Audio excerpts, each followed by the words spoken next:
Alright, so Professor Jim Schultz here for my Finance 512 students. I wanted to do another Thinkorswim tutorial. You can see I'm in the Thinkorswim software now.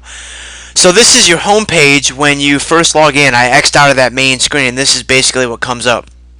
What I'm going to show you guys next is a really nifty little trick in terms of looking at your account statement that's going to allow you to see when different trades were executed or filled. And this can be helpful for you in terms of your own record keeping and having an idea, like if you don't do all your trade reports in the moment and it's the end of the week and you need to get the dates and the times right, then this little trick or this little procedure is going to help you do that. Now the first thing you want to do when you log in is you add, this is a necessity, this must be set to margin. When you first log in, it might be all accounts. If it stays on all accounts, what I'm going to show you next does not work, I do not believe. So you have to select that. You have to select margin, which we've already talked about, so you should be doing that anyway. And so once I have that selected, I am going to minimize this left-hand section again, just to make it a little bit easier for me to use the rest of the screen. Alright, so once you do that, you simply click on account statement, and then it's going to bring up a screen that might look like this. Right? Remember, these blue arrows kind of minimize and maximize certain sections. And so if you see this section, what I'm trying to show you all right now is this trade history. Now if you do order history, then it's going to show you all of your working, filled, and canceled. But if you only focus on the trade history, these are only the orders that were filled. And these are the orders that require trade reports. I do not want trade reports for orders that were canceled or are still working. Only the filled orders. And so I'm going to click on trade history, and what do I see?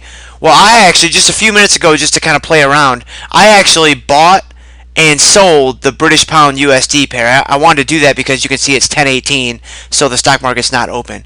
You can see that at 22:05, so at 10:05, I bought some pounds, and this position was to open a brand new position. That's what the position effect means.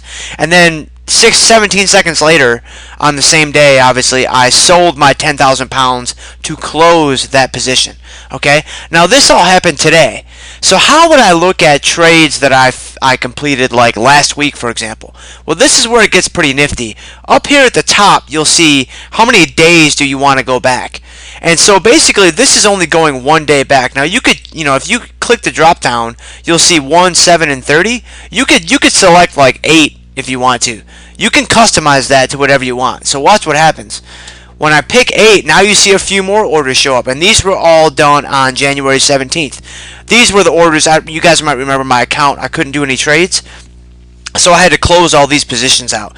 I had a long position and then short position, and so I had to close these guys out so I could trade. Now I haven't reset my account yet to start trading against you all. I'm probably going to do that tomorrow, so that tomorrow or Friday, so that next week after the test phase is over, I'll be up and running with you guys. And so, but I want to show you this account statement. It's a really cool little procedure so that you can keep your records clean, keep them straight, keep them organized, so that you know when trades were executed.